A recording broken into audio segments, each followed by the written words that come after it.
Hey guys, welcome to Module 9, video number 10. In this part of the Etsy course, we're going to talk about everything you need before opening your Etsy store, plus additional resources that you could use when opening your store. So, congratulations for making it halfway through the course.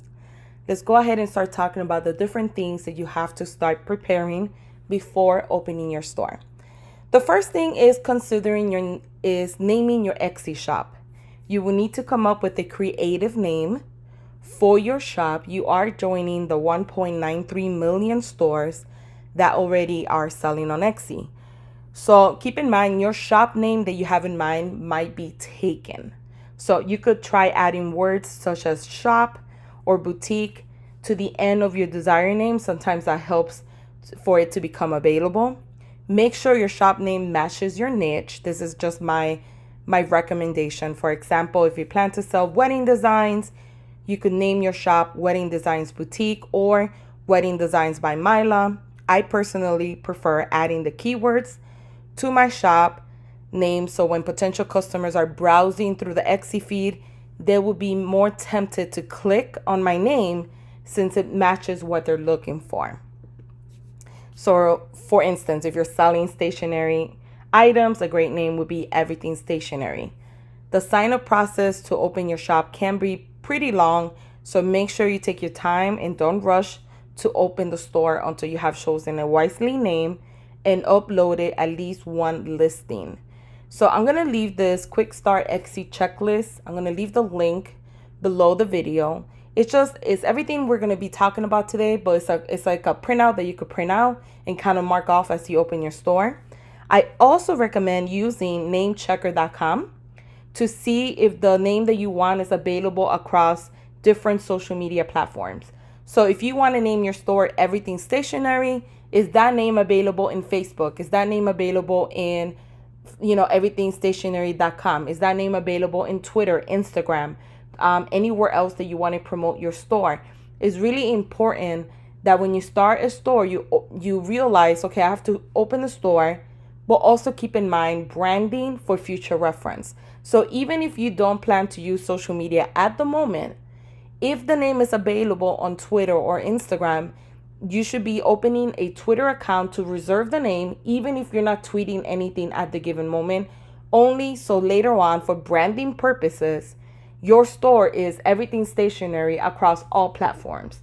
So if somebody Googles you on Facebook, Everything Stationery. If somebody finds you on Instagram, Everything Stationery, that will be your username.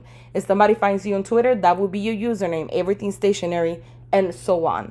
So it's a really, really great tool to use. I highly recommend using it today before opening your store to see if you have to make any tweaks to the name, or maybe you got lucky and you found a name that's available all across.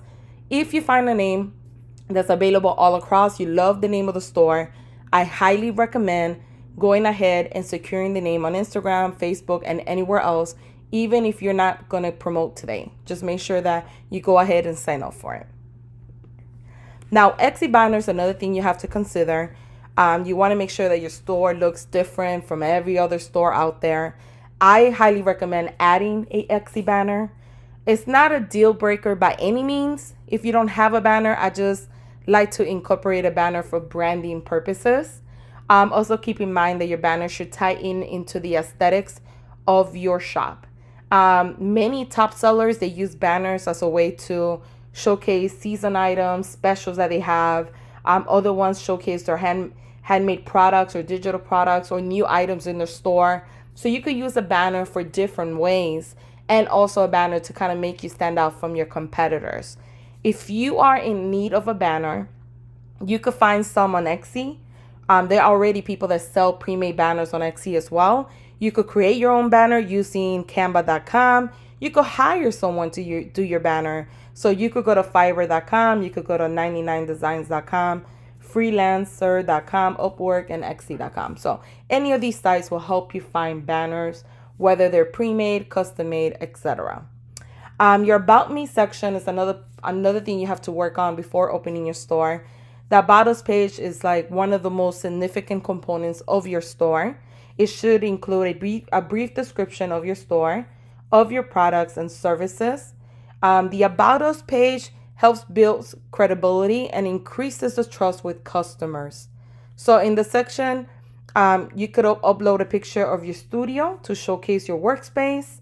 On the About Me page, you could also add pictures that will create a story behind your business. But just keep in mind, with Etsy, it's a little bit different than when you sell on Amazon. Amazon, nobody cares who they're buying from because they think they're buying from Amazon. On Etsy, people know that they're buying from small business owners that make these beautiful handmade items. They want to know who they're buying from. So it's a little bit different. It's more, there are people out there that will click in your About Me section and read to see if they want to buy from you or not. So I highly recommend taking the time to invest in the About Me section. And this is exactly what I was saying with the whole Etsy is a unique platform. And keep in mind also with the About Me section, it can lead to unexpected collaborations and opportunities, including press coverage. So many shops have been featured in sites like BuzzFeed as a result of having their shop optimized and having an awesome About Us page. So it's just a way to kind of get started the right way. Don't skip it. Don't be lazy to say, oh, I'm not going to do that. Oh, I'll do it later. Work on it now. You could always make it better later, like put something at least in there. The About Me or the About Us section is divided into different sections. Your shop story is basically how you got started. Story headline is a sum up of your shop in one sentence. Story, you have up to 5,000 characters to share how your business was founded. Shop video, it's up to you if you want to use that. It's basically you could upload videos of your workspace, or you could be as creative as you like. Photos, like I said, you could upload pictures of your workspace or products. Shop members is anyone directly employed by you or helping you run the shop. You should put them there. Product production, you could list product production to help you physically produce your items, but who are not a part of your Etsy shop. So if you're using a printing service that's going to be printing it out for you, then you need to put that company in there. And links is a great place to get coverage, or for people that are looking to maybe publish you, check out what you do outside of Etsy. So you're able to put a website, a blog, and all your social media handles there, or all your social media links there so people could check out your social media. Now, profile picture is another thing that's really important. Etsy being the home of handmade items, buyers want to connect with whom they're buying from. So it's important to have a profile picture. A profile picture helps build credibility and trustworthiness. The image must be at least 400 pixels in size and smaller than 10 megabytes. So don't make it too large either. Make sure your original image is square on your profile picture. If not, it will be kind of distorted once you upload it on the site. You could delete your profile picture, but you can't always replace it with a new one later. So profile picture should be JPEG, PNG, or GIF files only. Those are the only ones that Etsy accepts at the given moment. Creating an item to list. So when you are ready to open your store, the only way you could proceed with opening the store is having a physical, not a physical, but having a actual item that you want to list at that given moment. So make sure that you have the product photography already made.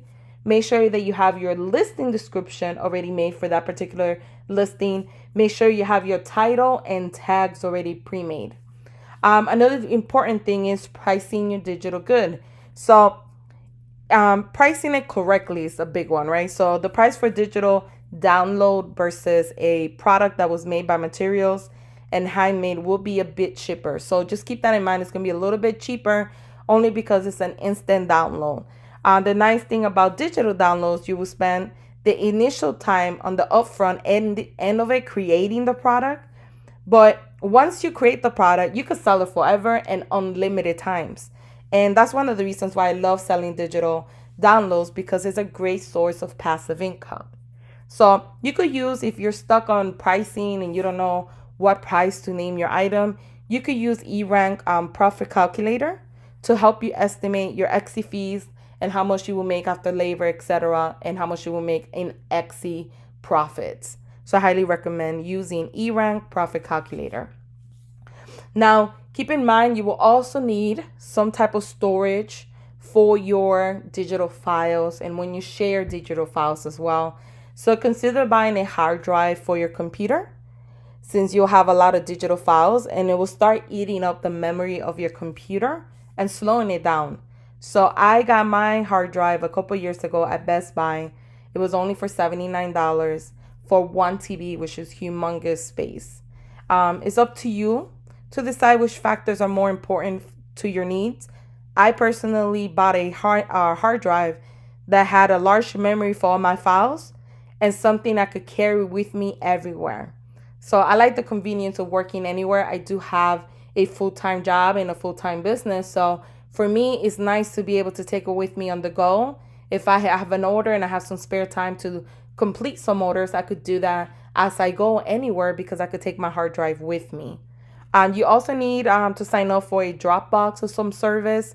You will need to find a storage service large enough for files that are too big to upload on Etsy. So some files that are over 20 megabytes, you will not be able to upload on Etsy. So you will have to either email the customer or use a Dropbox. I currently use Dropbox since I can share my files with any user on any device. Dropbox does offer you 2 gigabytes of cloud storage for free. And if you require to, let's say you need more space, then they require you to join their monthly subscription. However, 2 gigabyte is sufficient to kind of get started. And what I always tell customers when I give them the file, I always tell them you have 2 weeks to download the file.